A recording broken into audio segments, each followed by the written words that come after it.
Commentary. To paraphrase Dustin Pedroia's most famous presumed quote of the 2017 season, "It's not them, it's him. And it always has been him." I say presumed quote because we never actually heard what Pedroia yelled from the dugout to Orioles on deck batter Manny Machado one day in April. That Sunday afternoon, the Red Sox and Orioles were engaged in a ludicrous and prolonged brushback war stemming from the Baltimore Stars' borderline dirty takeout slide of Pedroia at second base earlier in the series. The many amateur lip readers among us interpreted Pedroia's words, which came moments after Sox reliever Matt Barnes unleashed a BB toward Machado's frontal lobe, as him distancing himself from his teammates' actions. "It's not me," Pedroia appeared to say, "it's them. We didn't need to hear the words. We saw them, and it was not a good look. No ballplayer who wants to maintain his image and appeal should ever refer to his own team as them." As ill-advised as Barnes' actions were, his heart was in the right place even if his fastball wasn't.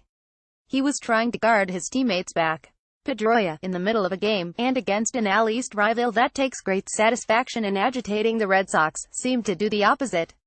He blamed a teammate, and indirectly manager John Farrell, for trying to stick up for him. He looked selfish. It's almost as if he forgot the games are televised and a camera is always watching. When asked about it afterward, he did confirm what the camera revealed. "I just told Machado I didn't have anything to do with that," Pedroia said.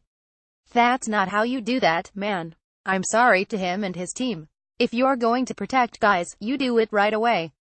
Of course, what was left unsaid by Pedroia was an acknowledgement of his mistake. If you're going to apologize on behalf of your team, you probably shouldn't do it in the middle of the game while distancing yourself from those who are sharing the dugout with you.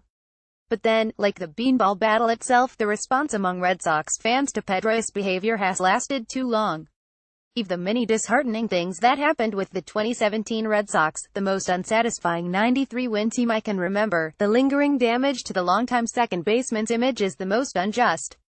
For better or worse, and it's been better by a vast margin through the years, this is who he is, and who he has always been.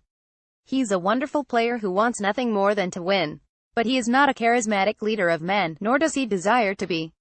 He wants to do his job well. He wants his teammates to do their jobs well. But he does his rallying on the field, not in the dugout. It's always been more than enough. Yet in the aftermath of the season-ending loss to the superior Astros in Game 4 of the division series, a game in which Pedroia made the final out, which has to be symbolic of something, I was taken aback at how much backlash there was to the longtime and generally beloved second baseman. Much of it seemed to have lingered from the Machado-Barnes incident. He certainly deserved heat for that. But it should not cause a permanent dent in his image among a fan base that since 2007 has adored him. I always thought Pedroia got a little bit too much credit for the Red Sox success. Yes, he was a wonderful player, a Rookie of the Year and then a Most Valuable Player as a sophomore, albeit in a weak year. But he got to do his gritty-gritty laser show thing in the welcome shadow of David Ortiz. He never had to carry a thing, save for that chip on his shoulder. It seems to have swung too far the other way this year. I heard from fans via the various social media outlets who genuinely believe he was part of the problem with this team. He is not. Sure, he's entering his age 34 season, and most second basemen are scarred versions of their former selves at that age. It's not a forgiving position.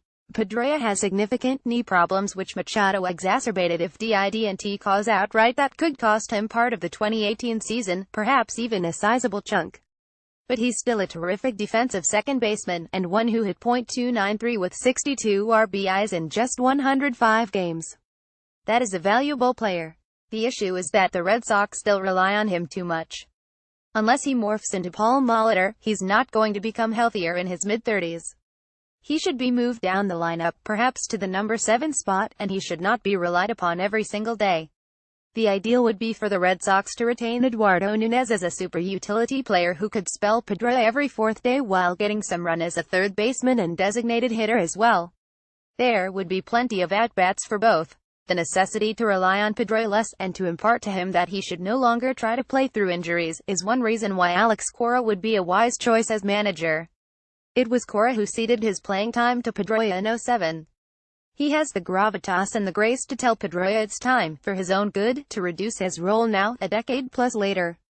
I'm sure it would be a difficult conversation, and one that probably wouldn't convince him. Part of Pedroia's appeal is what also makes him frustrating at times. He is off the charts stubborn.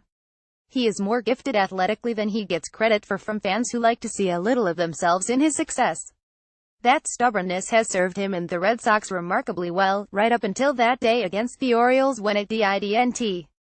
Don't let that define your perception of him. He's had too many big moments to let one small act damage his legacy beyond repair.